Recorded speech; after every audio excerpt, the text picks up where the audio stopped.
Hey y'all, welcome. I'm Maddie or Yajai in Thai, and this is Fruit Friday. It's our very first episode, and I'm just so excited that you're here. Whew, okay, I don't know why I'm starting to feel nervous to talk to my phone in my living room. As I've moved through the steps of producing this podcast, I've had a lot of moments of doubts, and I've been asking myself, do I know anything about podcast production? Can I do this? Am I ready to do this? Do I have the tools and the skills and the audience for this? And honestly, the answer to a lot of those questions is no. No, I'm not ready. No, I actually don't know anything about podcast production, but here we are. I'm trying my best. I'm learning on the way. And sometimes you have to start before you're ready because it's the only way to move forward. And that's exactly what we're going to talk about today. But first, this is Fruit Friday, of course, so we have to introduce our fruit.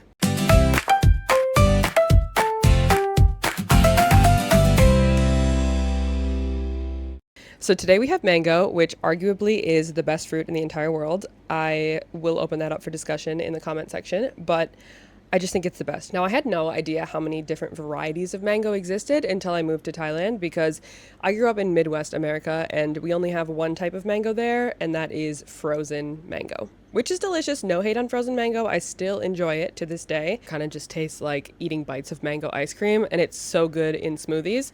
But needless to say, when I came to Thailand for the first time and was living here, I was in a whole new world of mango heaven. So today I want to talk specifically about this green variety of mango. I want to tell a little story about this mango because when I first moved here, I would go to the fresh market daily, weekly, on the hunt for fresh fruit, and I would see these green mangoes all the time, and I would always walk past them because I didn't think they were ready or ripe because I had an idea in my mind about what a mango looked like when it was ready. And then one day I was out and about and there was a fruit cart and a woman selling fruit on the street. And I saw these green mangoes in the fruit cart and a Thai woman came up and she bought that green mango. And I watched the fruit seller start to slice the green skin off it. And when she cut into the mango, it was yellow on the inside. And I thought, that's weird. I've never seen a mango like that before. I was expecting, if it was ripe, it would be golden and juicy, but if it was still green, it would be hard and green and sour, like the one that I knew. I never considered this middle stage of ripeness. And I was curious, so I bought it too. And it turns out that halfway through the ripening process, these mangoes are yellow, light yellow. They're still crunchy on the outside, but they soften up on the inside. And if you get this mango right here at this point in the sweet spot, you get to enjoy that sour and sweet together, which honestly has become one of my favorite ways to eat mango. I don't know if you can hear the crunch through the microphone, but it's so good. I love it. And honestly, I am so grateful for that Thai woman who happened to be next to me that day and unknowingly introduced me to my new favorite form of mango. And if it weren't for her, I would have gone to the market for weeks and walked past these green mangoes every time because I had an idea in my mind about what a mango should look like when it was ready. And I never would have bought them because I didn't know how good they could be. Turns out all I had to do was take a bite before it was ready. And I think that's a great metaphor for what we're going to talk about today. So without further ado, let's dive into it. It's Fruit Friday, yeah, let's take a bite. Life's sweet and sour, take it slice by slice. Humor, heart, and wisdom, served just right. Laughing, learning, loving too.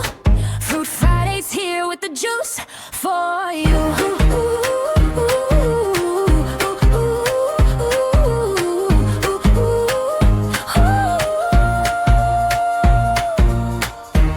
Starting before you're ready is not just a little phrase that I dish out as a cliche piece of advice. It is a choice and a practice that I have carried throughout so many years of my life. And I think the best way to introduce this concept is through examples. So we're going to start with a couple of stories. Okay, so winding it all the way back to high school, all right? I was an avid volleyball player. I started playing volleyball when I was probably in 5th grade, and I loved it so much. It was my favorite sport. My one dream was to be on the varsity volleyball team, and I tried so hard to make that a reality, okay? I was going to open gyms every day all summer. I was weight training. I was going to volleyball camps. I was doing everything in my power to become a good enough volleyball player that I would get to be on the varsity team. Now, I know this isn't the same for everyone, but in the US, high school sports are a really big thing, especially in smaller towns like where I grew up, because there's just not a lot else going on. So being on your sports team is also your social life and kind of gives you a status in school, if you can call it that. And I'm not saying I was popular. I was kind of a loser. I got bullied a lot. We'll talk about that later. But anyway, I wanted to be on the volleyball team so bad. And so I was doing everything that I could to make that happen. Now, as a little bit of an aside, volleyball at my high school was kind of political. There was a lot of, I don't want to say favoritism, but if you had siblings that played, you were almost kind of grandfathered into being on the varsity team. And the teams were kind of predetermined from the time we were really young. So when we were in middle school, the head coach had already kind of picked the ones that he wanted to coach up and then forgot about the rest. And that doesn't mean there weren't exceptions to that, but I think in general, my chances of being on the varsity team had been minimized since I was in middle school. But that didn't stop me from trying. So fast forward to my junior year, I go to volleyball tryouts, and when the decision time came, the coach would bring us into his office one at a time and let us know the result. And then, you'd come out and people would either celebrate or, be really sorry for you. But I was sure that I had made it. Okay. So I walk into the office, I sit down, and the coach starts telling me how much I've improved. He was like, I'm so impressed by your setting. Your setting has got so much better, and you have such a great attitude, and you're such a good communicator on the court. And I was just like, my ears were ringing. I was like, yes, okay, it's finally happening. And then he said, but you will never be good enough to play on my team. Excuse me? Not just you didn't make it this year. He said you will never be good enough to play on my team. As if no matter what I did, no matter how much I improved, I would never be able to play volleyball at my high school on the varsity team. Oh my God. That was the first time I experienced heartbreak. And I'm not kidding. My stomach and my heart, it just felt like someone had crumpled them. Felt like someone had grabbed them and just crushed them in their hand. And I could not even go back out to face my teammates, my classmates. I went out of his office. I went out the back door, and I just I sobbed and I sobbed and I sobbed. And I don't think I stopped crying for probably 4 hours. I was devastated. I cannot understate that. I was so heartbroken. And I didn't know what to do. I was just I put in all this time. I love this sport so much. I want to play so badly. But then he just crushed my dreams like a little pop can. He just crushed them. And that was tough. It was a tough pill to swallow. But I had the option to play on the junior varsity team, which is kind of a loser thing to do if you are an 11th grader and everyone else on that team is a 9th grader or a 10th grader. But I did it anyway. I was like, you know what? I'm going to do it. I love volleyball. It's not about which team I'm on. It's about playing a sport that I love. So I went back to practice that evening. I played JV the entire year, and it was a really fun season. Don't get me wrong. But senior year rolled around, and I had a choice to make. I thought, am I going to put in another summer of relentless effort to try to prove myself to this coach who has already written me off? Or am I going to try something different? And it was a really hard decision to come to, but ultimately I decided to do something absolutely wild.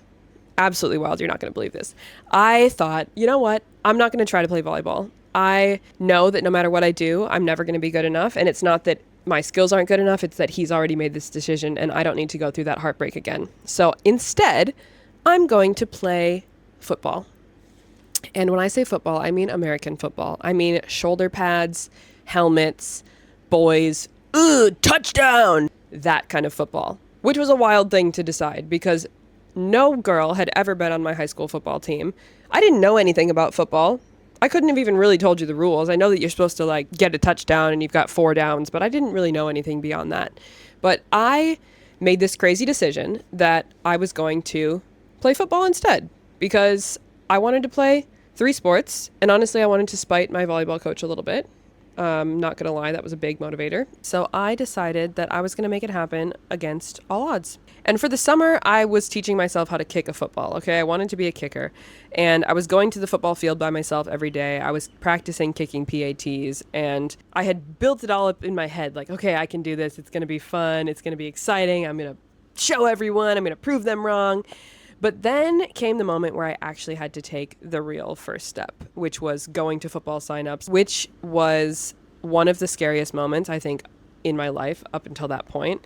And I kept thinking on the drive there, oh my God, am I really going to do this? I'm not ready to do this. I don't know the rules of football. I don't know how to wear the equipment. I don't know anything about being on a team with boys, it's just all too much and maybe I shouldn't do it. Like all these excuses started flooding into my mind. And I thought, maybe I shouldn't do this. Maybe I'm being silly. Like everyone thinks I can't do it for a reason. Maybe I just shouldn't.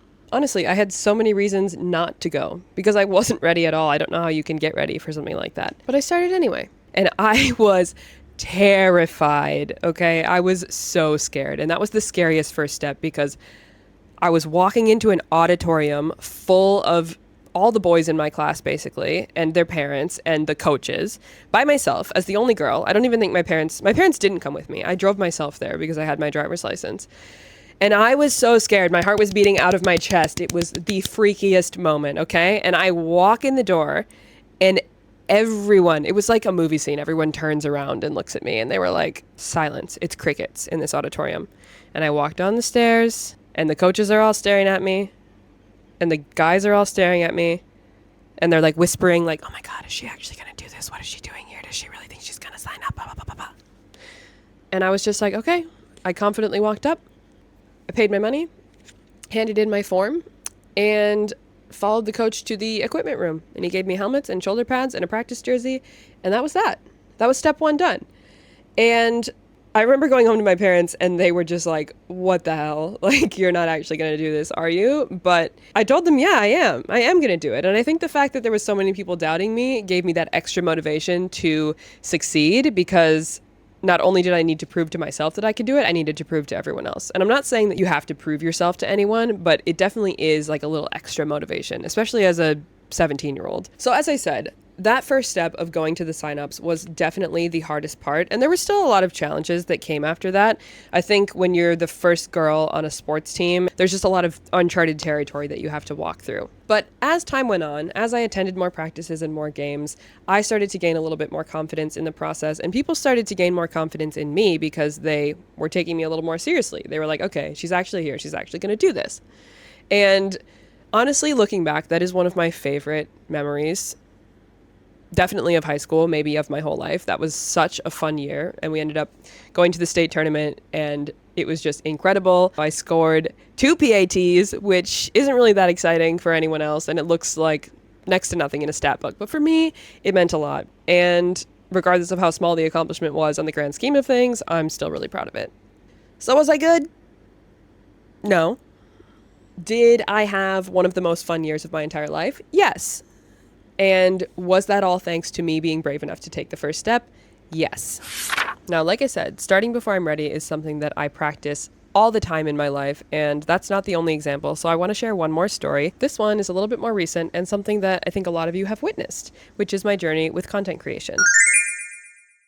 So as long as the yearbook's open, throwing it back to high school, I used to love making videos for school projects. A lot of my English and language and history classes, we would have to make videos for school assignments. So we would tell little stories or do little skits, whatever it was. I ate that up. I loved a video project. I loved conceptualizing. I loved shooting. I loved being involved. I loved the editing. It was just all so much fun. But I only did those things when they were assignments. And then after I graduated high school, I kind of just stopped making videos because what would you make videos for? I don't know. So Instagram and TikTok have been a really fun way for me to rediscover that passion that I kind of forgot that I had. But anyway, a few years ago, I started making little videos of me cooking Thai food, and I would post them on Instagram once in a while, mostly when I felt inspired. It was just for fun, and I really didn't think that it was going to become anything. But a few people reached out to me and were like, these videos are so cool. I loved watching them. Will you make more? I think you could really do well as a content creator. And to be honest, even though I had considered it several times, I always had a reason as to why I wasn't ready to start. I thought, I don't have time to make videos. I don't know enough about social media strategy. I don't have good enough ideas. I don't have people that really want to watch what I have to say. And so I just had all these reasons not to go for it, even though that seed had been planted in my mind. Until one day I decided to say, fuck the excuses. I'm going to go for it. And this was prompted by a breakup, actually, but we're not going to go into those details. But you know the vibes, ladies. When you get dumped, you just channel all of your energy into a new creative project and become unavailable for anything but the thing that you're working on. I pushed the excuses aside. I decided I'm never going to be ready for this, but I'm just going to go for it. And I started posting every day, posting random things. Honestly, I look back and a lot of those videos are still kind of cringy, but that's okay because I was just starting out and I was just learning. And the thing is, once I got started, I started to find my groove with editing. I started to understand the types of content that felt good to create and that people were responding to. And I found my footing. And I've learned so much in the process, but it was all because I decided to finally get started. Fast forward to now, it's 2 years later, and I have built up a pretty significant following, bigger than I expected for sure. And while I don't really consider myself an influencer, I like to say I'm a content creator. I just feel like a girl. I'm just a girl. I'm a normal girl who shares creative things on the internet, and some people like to look at them. Nonetheless, I have created a lot of things that I'm really proud of, this podcast included, that I never would have expected or planned for on day one. And it's all because one day I just decided to take that first step, even though I wasn't ready for it. And here we are. Okay, now let's apply this idea of starting before you're ready to making a big move, moving abroad, like I did when I moved to Thailand. So my decision to move to Thailand to be an English teacher was a bit impulsive, I'm not gonna lie. I was in a bit of a downward spiral and I made the decision very quickly. And we'll talk more about that and how I ended up at this decision next week. But for today, I'll just tell you that my decision to move to Thailand was made in February. So I signed the papers, I handed in my documents, I paid the money, and then I kind of just closed the door because the thought of moving to the other side of the world was so intimidating. And it felt like something that was so foreign to me that I couldn't even prepare for. And it felt so far away at the time that I couldn't even begin to think about how I was going to get ready for that. There were so many things that I needed to accomplish and milestones that I needed to pass before I moved to Thailand. I had graduation, study abroad program, summer job, I had a wedding, I had a homecoming. I had so many things that I needed to do, and then I could think about moving. So after I closed that door, I spent February until May finishing up my degree. I was enjoying my last couple months of college life, and I graduated. And then I did a study abroad program in Bali, which honestly I think was so important for the start of my next chapter. And I'm going to talk more about some of the things I learned on that program in upcoming episodes because I think it's really valuable, especially for people who are looking to move abroad. But I did that program in May into June, and then I just worked my normal summer job. So I was lifeguarding and teaching swim lessons, which I absolutely loved. Being outside with all of your friends at a pool all summer, it is the best. And we had so much fun. I cherish those summer memories so much.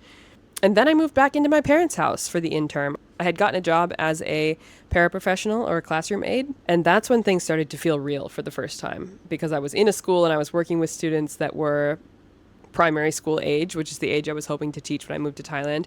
And I started to get really excited, kind of like I did with the football thing over the summer, where I was like, oh, this is going to be so fun. I can't wait to be a teacher. I can't wait to have students. It's all going to be great.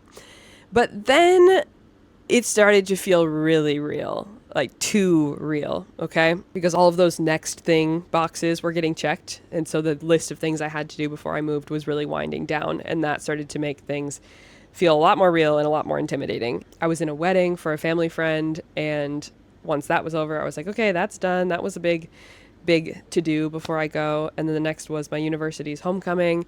I had to crown the homecoming royalty at my university because I was the homecoming royalty my last year, small flex, which was a really cool experience, by the way. I don't feel like I don't ever talk about it, but another memory that I will cherish forever.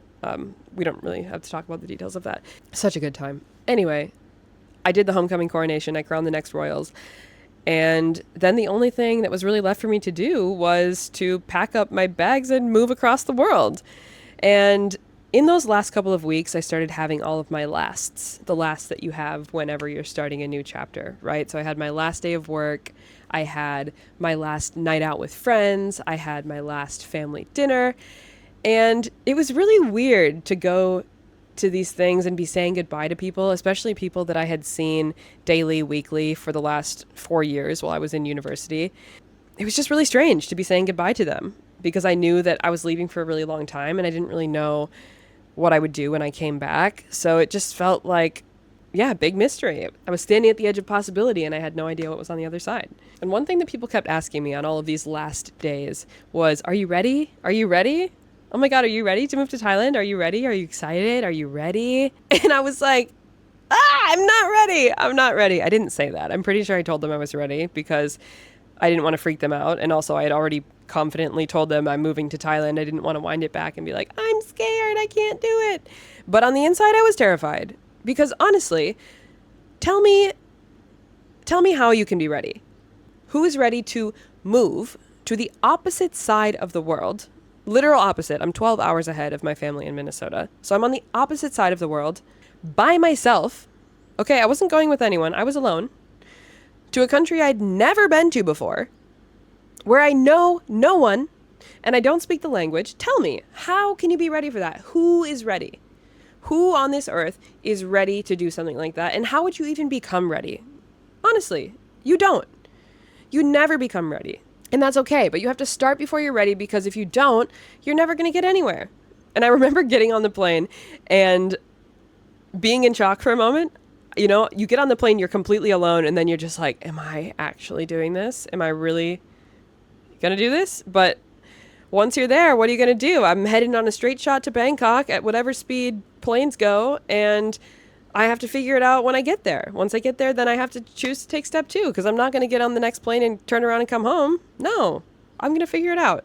And obviously there's a lot more to the story between then and now, because I've been in Thailand for almost 7 years and it's all really worked out, but it hasn't always been an easy process. And again, that's what this podcast is for. So what's the lesson in all of this? When you are thinking about making a big change in your life, moving to a new place, moving abroad for the first time, it is a terrifying decision. And the hardest part is getting started. Taking that first step is always the scariest.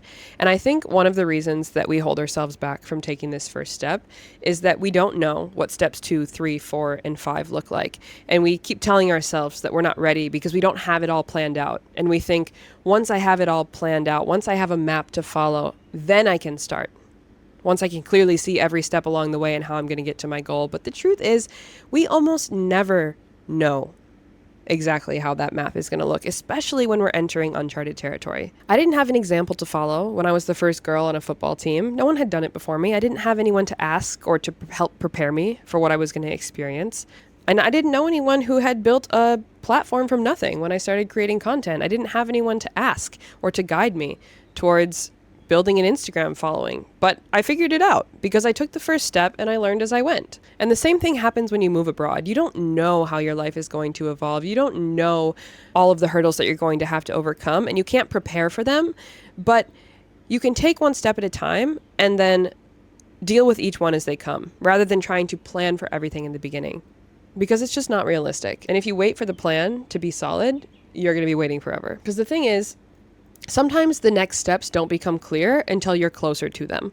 If you would have asked me 2 years ago where this content creation journey would have taken me, I never would have said I would be making a podcast. That would have never crossed my mind. But as I've gotten farther into this journey, it just felt like the right next step. And again, had I never gotten started, or had I tried to plan this far in advance, I would still be at square one. Step 1 is always the hardest because it feels like this threshold, like once I cross this line, I can't go back. I've already started and then I have to commit. And honestly, step 2 is not much easier. Step 2 is also scary, and step 3 can be difficult as well. But as you keep stepping forward to steps 3 and 4 and 5 and 6, it gets easier because you have this momentum building and you've already proven to yourself that you can overcome these challenging steps and keep moving forward. And as you go, the path will illuminate in front of you, and you don't know what kind of opportunities are going to evolve and open up. And you'll never discover them unless you take that first step. And the thing is, no one is going to take it for you. So if I can give you one piece of advice when it comes to taking that first step, is step confidently. Be confident in yourself. Be confident in your ability to figure out whatever it is that you're navigating. Because if you don't believe in yourself, no one else is going to believe in you. And if you don't believe in yourself, you're not going to keep moving forward. Now, your step can be tiny. You can take the smallest step forward and you can walk as slow as you want. Okay? I'm not saying you have to dive in headfirst into deep water. I'm not even saying you have to run towards your goal. You can take the smallest, tiniest step and you can walk as slowly as you want, but you have to be confident in yourself and do it in silence if you must. If you're on the fence about making a big decision, or you're scared, or you have doubts, don't amplify those doubts by telling other people who are going to toss their own doubts on top of you, because that's not necessary.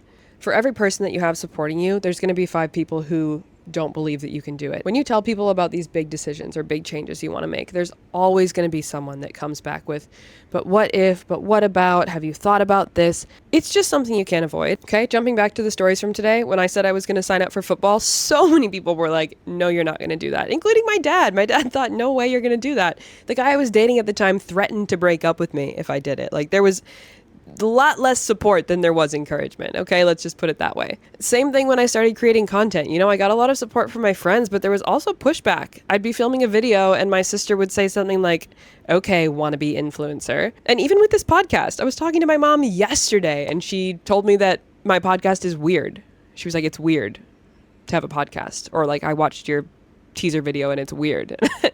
And while I think that this doubt and this naysaying can and does come from a place of love, I think a lot of people, especially people who care about us, have a desire to manage our expectations and shield us from failure and help us avoid disappointment. And so they tamper down our big dreams and goals with realism.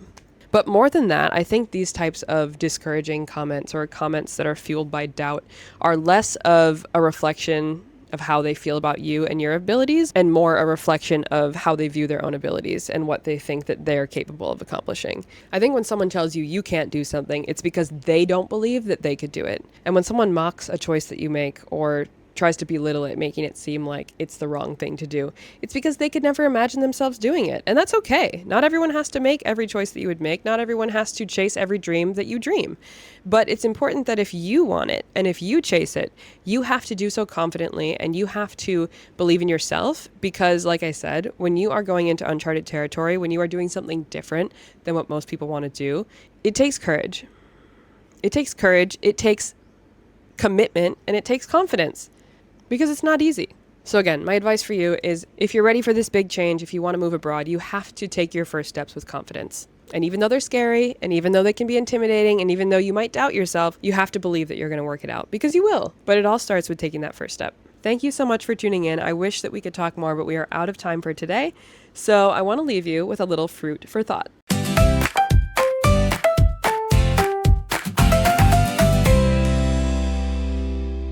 My last question for you today is, what is something that you need to start? I want you to think, what is something you've been wanting to start, you've been thinking about starting, but you just keep making excuses as for why you can't? And I want you to just name the thing and identify the first step. What would be the first step to getting started, even if it's the tiniest, smallest step? I challenge you to think about that this week. And maybe, if you're feeling inspired, take the leap, take the step. Because as I said, the first step is always the hardest, but I promise it is worth it. Thank you so much for listening to episode 1 of Fruit Friday. Again, I'm Maddie, or Yajai in Thai, and it means so much to me that you've tuned in. If you enjoyed this podcast, please like and subscribe and send it to someone who you think might enjoy it too. And don't forget to meet me back here next week, because we're going to talk all about recognizing when it's time for making a change and how to do the research and know what your options are so that you can take that next step forward. Until then, happy Friday. Take one last bite of that juicy slice. Fruit for thought, sounding oh so nice. Human heart of wisdom, served just right. Laughing, learning, loving too. Fruit Friday's here with the juice for you.